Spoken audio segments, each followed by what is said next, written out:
Welcome to Pour the Wine. It's Rom-Com Time, where we'll sip some wine and review all things rom-com on the Hallmark Channel. I'm Amy. And guess what? What? I'm Garry. Yes, you are. Yes, you are. Today, we're going to dive right in. We're reviewing Christmas at the Catnip Café. It originally aired on the Hallmark Channel on Sunday, November 30th, 2025. And you can find it streaming right now on Hallmark Plus. Yes. And you can also hear us on all social media platforms, including Apple and Spotify. And if you want to watch our video, you can now catch it over on YouTube. On the YouTube. Yeah. And you can also send us an email to pour the wine. It's romcomtime at gmail.com and let us know your thoughts on all things countdown to Christmas that have been going on. There has been a lot of content, or Christmas at the Catnip Cafe specifically. Shoot us an email. We would love to hear from you. Yes, we would. Yes, we would. Busy Christmas. Season. Yes, it has. Christmas season. Yeah. Not as busy as last year. Would they have like 40 some movies last year, I think? Yeah, I can't believe. There's no way. Woo, that's a lot. I know. Is that a lot? A little bit crazy. Yep. Yeah.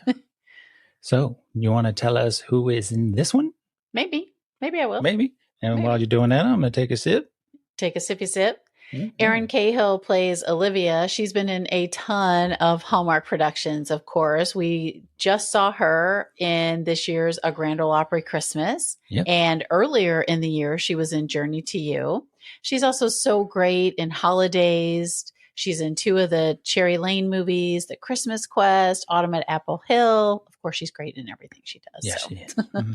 And she's also in A Timeless Christmas, and that is one of our favorite Christmas really movies. Enjoying that. It's up there. It's up there. Yep.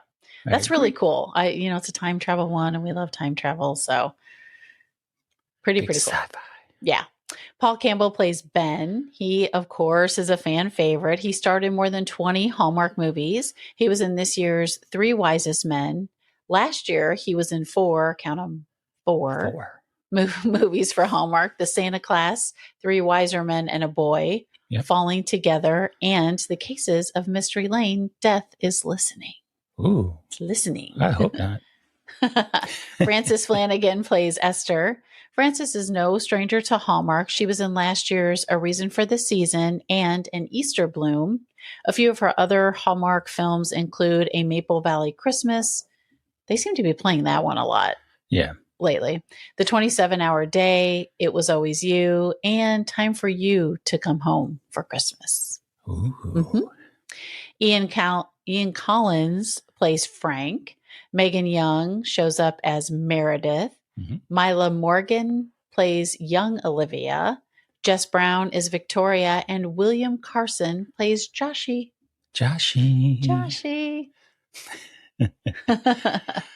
Is that it for everybody? That's it for everybody. Well, most everybody. Yeah. All right. Well, Christmas at the Catnip Cafe was directed by Lucy Guess. Lucy has had a big past few years directing at Hallmark. In addition to Christmas at the Catnip Cafe, she directed this year's An Alpine Christmas and 2 of the 3 Providence Fall movies. All of which we loved. We loved. I know some people out there didn't, but you know what? That's my type of movie. A few of her other directing credits include The Santa Claus, Christmas Under the Lights, Jingle Bell Run, and Sealed with a List, all of which we enjoyed watching. I know. That's why we love her. And she brings us good stuff, right? Yes, very good stuff. And here are the writers: Tracy Andres and Alana Valdez. Tracy's writing credits include this year's A Grand Ole Opry Christmas, A Keller Christmas Vacation, and Royalish.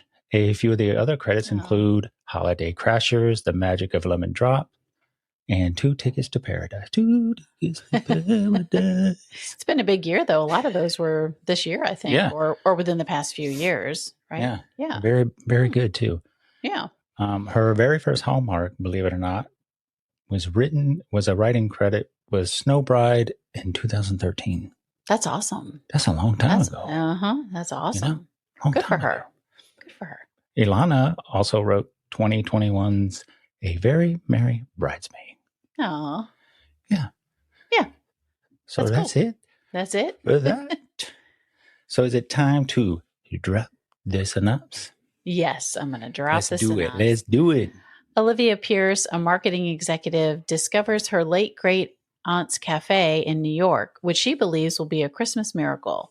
She helps plan fundraising events, gaining appreciation for the feline inhabitants. The kitties. The kitty cats. Yes. And this is the part in our podcast where we tell you, if you have not seen this one, go ahead and pause our podcast, go watch the movie, come back, listen to our podcast, tell you what you think, or do it in reverse. Yeah. How about that? Listen to our podcast, listen, then watch, go watch or it. watch and then listen. Right? Listen, then watch. Either way works. Yes. There you go. All right. So let's get into what you thought. What did you think? Again, Christmas at the Catnip. This is another of Hallmark movies that I was pleasantly surprised with. Yeah, me too. Me too. For some reason, and I'm not a big cats person, I prefer puppets, but I really enjoyed this one. I liked the concept of a cafe with cats. Well, we have those, we have those. Yeah. Uh-huh. And locally. finding, the healing aspect through cats, same with dogs. And just the overall acting in this, I thought was very good. Yeah. What about you?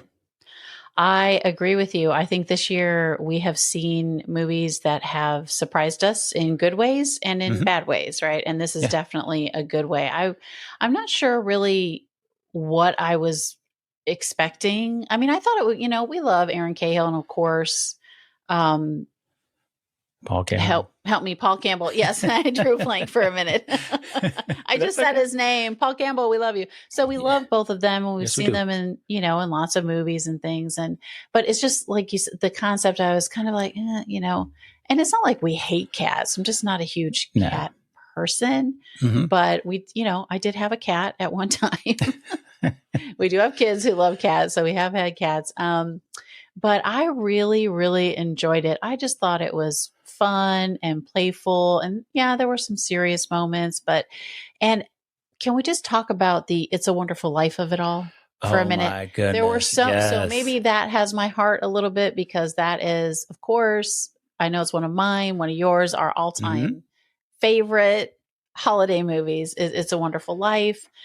We have a tradition of watching that along with others, but that for sure, I cry every time I watch it. I'm, in my 50s, and I have seen it a lot. Yes. In my 50s, and I cry every time.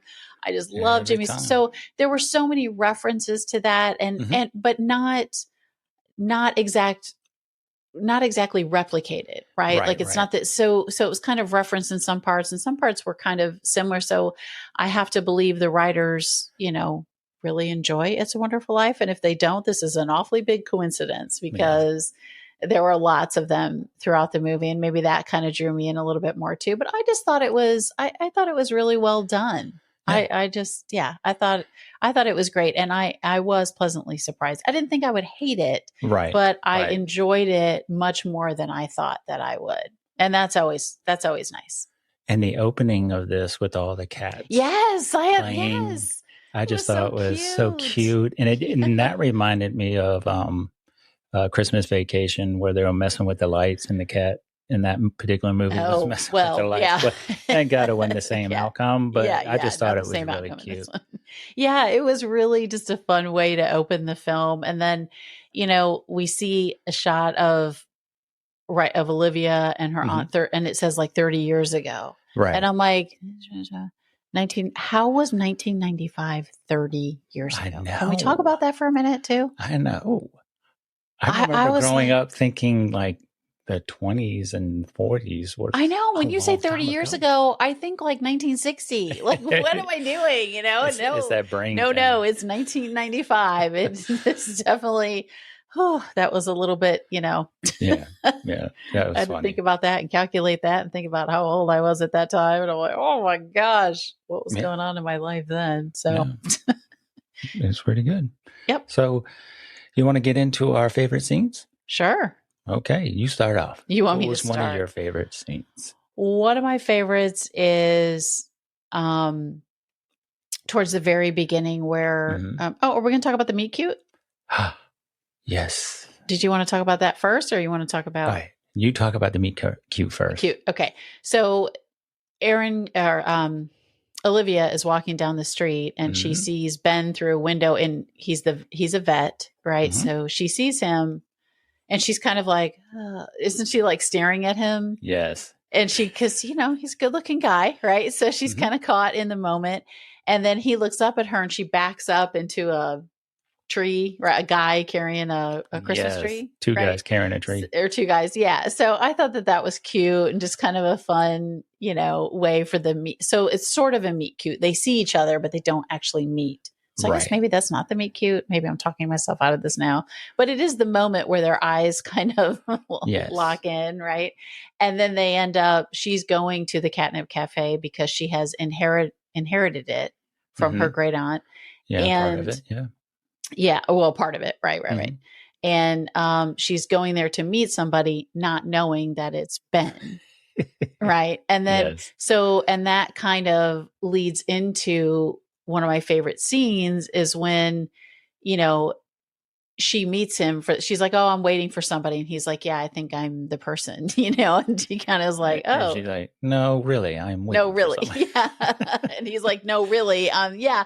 And the writing was real good too. Right. Yes. Like the banter between them a little bit. So they meet each other and they start talking, and she's really honest with him that she does not want the cafe. Right. She wants to sell it, and she just outright tells him, which I thought was very interesting, because I'm like, there are some people who are just, verbal diarrhea of the mouth. Like she's just met this guy and she's like, I'm buying this condo. I need the money for the down payment. I want to sell, but in a nice way. Right. That was so funny. Yeah. And then he's kind of like, oh, and he's kind of annoyed because he loves the Catnip Cafe. And she's like, oh, you're annoyed. And he's like, no, it's fine. And she goes, are you sure? It was so cute. I mean, it was just so cute. I thought. And then I think she says something like, we seem to be on the same page. And he says, well, what page would that be? Yeah. Because he doesn't want to sell and she does. I thought that was, so they end up at like an impasse, right? In that moment. So that's one of my favorite scenes when they not only meet, you have the literal meet cute then at that moment. And then they start a discussion about the cafe. So I like that. What about you? What's one of your favorite scenes? Well, I was going to go off of what you were saying. The condo that she was going to purchase, you pointed out. Oh, yes. What was it that you noticed about it? Well, you can say it. This particular condo, we have seen that room in two or three other Hallmark at least two movies that we know of, right? Oh my goodness. It was in Return to Office. Yes. And it was in what was that other one? It's Brennan Elliott and Lacey Chabert were their attorneys. His and Hers, maybe? Yes, I think you're right. I think it's called. But I just thought it was so funny. His and Hers. Yeah. Yeah, you notice it. Well, it's a very unique kitchen. Whenever they show the kitchen part of it, it's very unique. So I was like, and I'm sure it's probably been in other movies and we just don't remember or haven't, seen them yet. So it's the island and that big like arch. Yes. Yes. Yep. And the refrigerator on the one side. Yes. Yeah. We recognize the set. Yeah, you do. And you did. You pointed it out right away. And I was like, oh my God, it is. Yeah. Get that. Hey, way to reuse those props, right? That's right. My first favorite scene was you mentioned it, is when she was walking on her way to the Catnip Cafe, and I think she dropped something, and when she went to pick it up, she noticed Ben through the glass, and he's a veterinarian. And that was his storefront, and she was just kind of eyeing him, right, giving him the eyeball. And I thought it was so funny. And then he just happened to look at her. And then, when you get caught in that moment looking at somebody, you're like, oh, I'm not looking at you. And then she backs up and those guys walk by with a tree and she goes right into it. and then when she kind of gathers herself and looks back through the window, he's got this little smile on his face. He's kind of smirking a little bit. Yeah, it was really cute. It was a good fun scene. Yeah, I agree. So what was one of yours? Another one of mine was the puppet show. Right. Oh, right. So yes. Ben and Olivia they have a puppet show at the Catnip Café, and it's to bring people in. And is it one of the fundraisers? Yeah. And they only end up having like 4 people there or something, like it's a small crowd. And, Olivia really doesn't want to do it because, she's not really familiar with it. And it was just, the banter is really cute because Ben is, like, oh, I sent you the script. And she's like, 5 minutes ago, who sends a script for a puppet show? It's just, and then when they actually do the puppet show, he's got a British accent. Yes. Right. And she's like, what? You have a British accent. And he's like, I watched a lot of BBC, documentaries. Yeah, and then she's very literal. And then she's like, and then his puppet asks her, like, what is your wish? And she's like, to not be here. And he's like, come on, these are in front of kids. And it just, the writing, the banter there was really cute and really fun, but not over the top. Right. And I just thought it really worked. And then, of course, when they're done with the puppet show, they both stand up and there's like one person left, right? So I thought that was really cute. Yeah, that was a really good scene. Another one of mine was when Ben, he had gone over to Olivia's house to find the binder. It was our aunt's house that she was staying at. Yeah. And he was looking for the Christmas binder. And then she found it and she gave it to him and they were outside talking.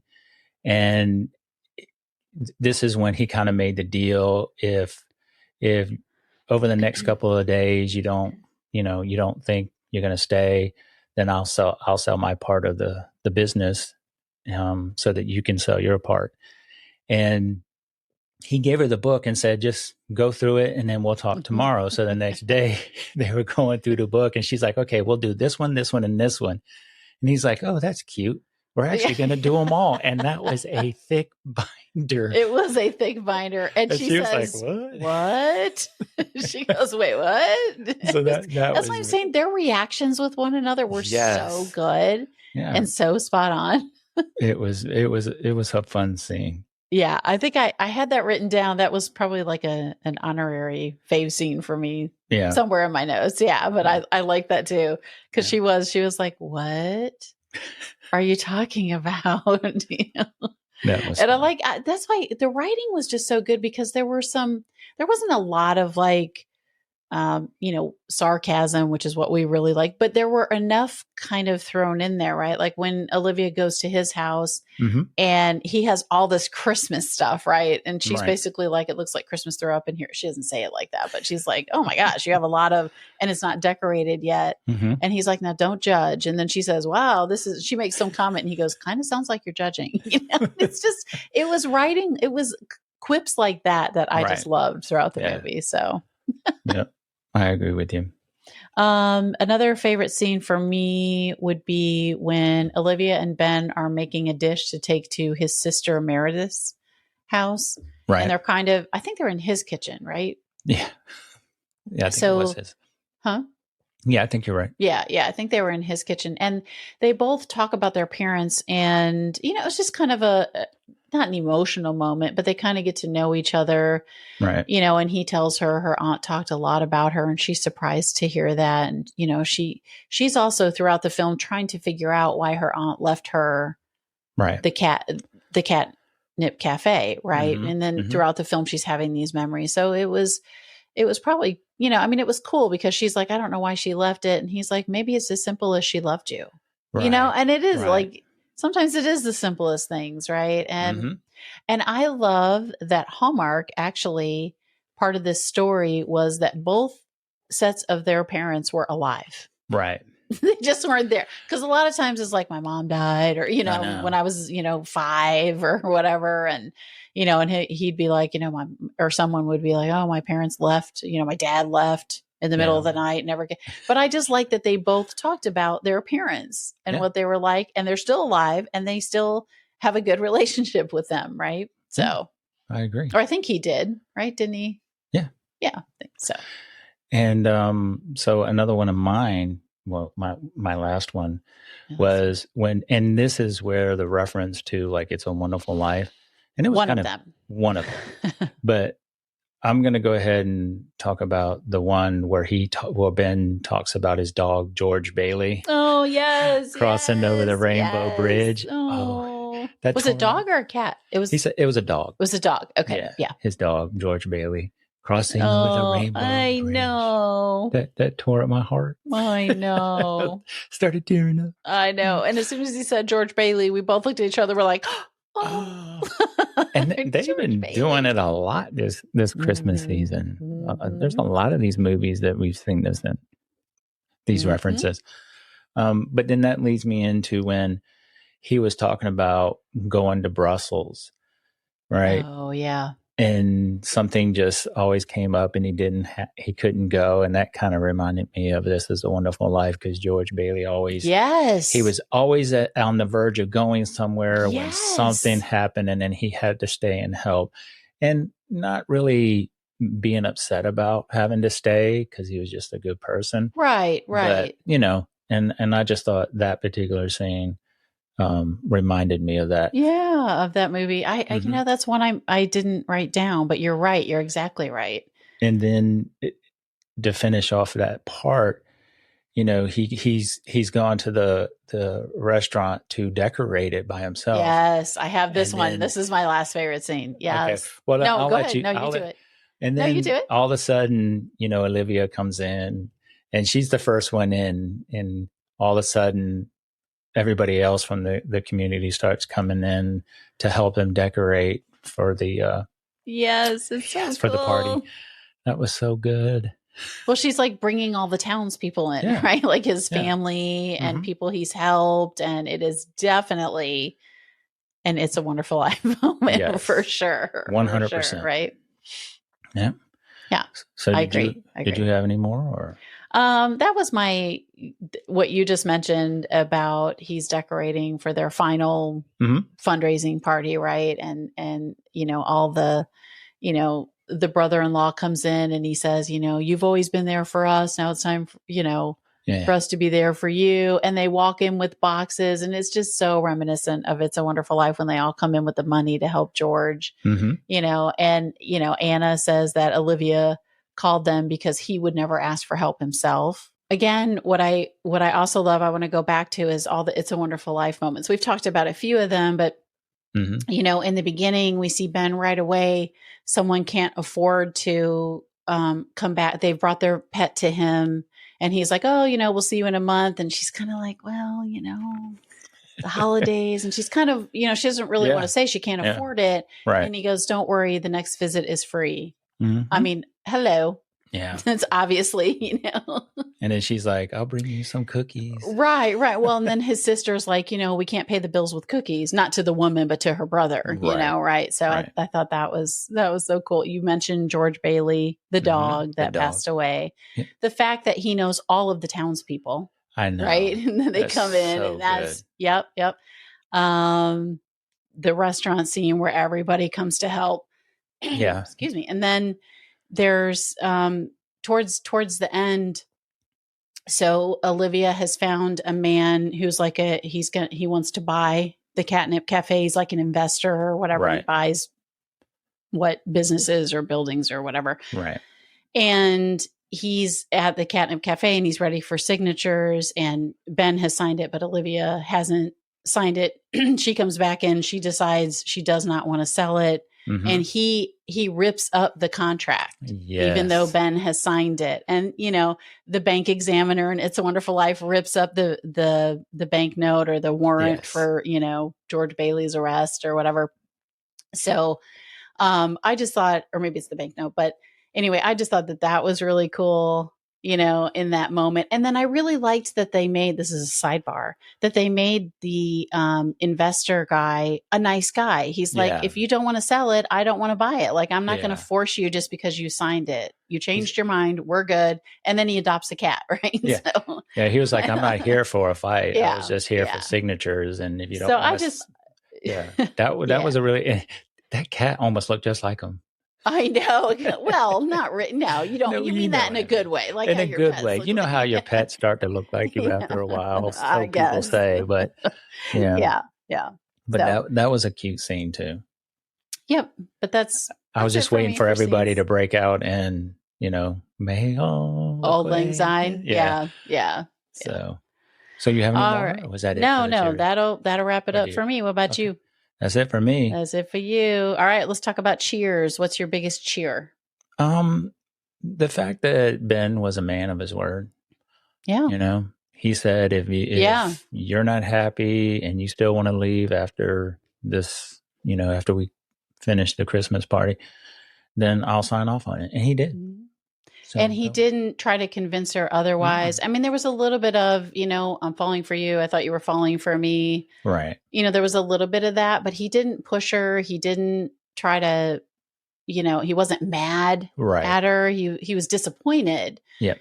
But he wasn't mad. And he's like, no, it is what it is. You live there. I live here. And so, it was really well done and a lot more realistic, Right. Because sometimes things just don't work out. Although, spoiler alert, they end up working out. It's a Hallmark movie, but What was one of your cheers? My cheers would just be overall. I thought it was cute and playful and fun. And I loved that it wasn't over the top cheesy. Right. Could have been, there could have been moments where they took things too far. But I thought it was really just overall well done. And, like we said earlier, I like that we were pleasantly surprised at how good it was, I was really surprised. These movies that air on Sundays, you got to think Saturday night's the popular spot and Sunday is a good spot, but they've turned out to be pretty good, a lot of them. So, so I was pleasantly surprised and I enjoyed it a lot more than I thought I would. That's my biggest cheer. So I have one more cheer. Okay, one more cheer. And that was the fact that Kimberly Sested made a cameo again. Oh, yes. We didn't talk about that. You're so right. And not only did she make a cameo. Yes, she talked about, you should get you a fireman and have him at home and a cat at home. And that's so funny because she was referencing the movie The 9 Kittens of Christmas. Right. Is it The 9 Lives of Christmas? Is it both? It's probably both. Yeah. I just thought it was funny that she referenced them. You should get you a fireman. Yep, that's so that was one of my cheers. That was really good. Yeah. So I agree. That was really cute, and I wasn't expecting it. That's what I liked about it too. I wasn't expecting it. That is true. Yeah. Do you have any more cheers? No, that's it. I talked about the It's a Wonderful Life of it all. That would be a huge cheer for me. Oh, big time. Yeah. All right. What about jeers? I don't have any. Me either. Did you have it? I don't have anything that I just was like, they could have done without that, or, Yeah. Yeah. Well, let's jump into tinsel top moment. When was yours? Or what was yours? The tinsel top moment for me would probably be when they were making the appetizer to take, and they sort of had that moment. Right. Ben and Olivia in Ben's house where they're in the kitchen and they're making stuff and they're talking about their parents and their lives and, kind of what they want. And, you kind of realize that Ben, and I don't know if it's in that moment or not, but Ben has felt like he's been left behind. Like all of his friends have moved on. That's another It's a Wonderful Life moment, right? Because all of George Bailey's friends have gone to college. Now Ben obviously has gone to, he's a vet, right? So he's moved, he's done some things, but he's not married. He doesn't have kids yet. And, his sister's on her third baby. And so he feels a certain way, but I liked that moment of them in the kitchen. Like I said, I don't know if they talked about that particular part in the kitchen scene, but I liked that when they were making something, it was just kind of fun and just sort of an intimate moment. So that would be a tinsel top moment for me. That was a good And then she talked about her parents, right? And how they travel. They're like nomads, really. And they're always like on the go. And there was really no home. Right. Where the heart was. So what about you? Tinsel Top moment? Joshy gets adopted. Oh, yes. We didn't even talk about that. Yes. Because another story within the story, right? Yeah. Joshy, Molly, I think she was the one that adopts him in the end, but they were always at the cafe because they were, I guess, in transition with adopting him, and they would always bring him to the cafe, and he was just, in love with one of the cats. Yeah. It kind of reminded me of Sylvester, but Sylvester. The cat from, like the Warner Brothers? Like Tom and Jerry. Oh, yeah, yeah. Sylvester. And okay. He was just drawn to that particular cat. And in the end, they both get adopted. Yeah. It was so cute. You're tearing up. Look at you. You're all I'm tearing not up. tearing up. I have something in my eye. In your eye, yeah. The wind just blew something in my eye. It was really sweet. And, animals are healing, for people. And they do calm people down. Yeah. People like to have them around. They can elevate your mood. And for him, it was somebody that he connected with, right? It was an animal that he connected with, not someone, but you're right. And then when he got adopted, so did the cat. Yeah. I forget that cat's name, but yeah, God, what was the cat's name?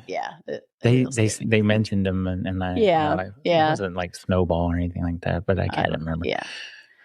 And then one more side piece is the cat side Christmas piece. or the cat.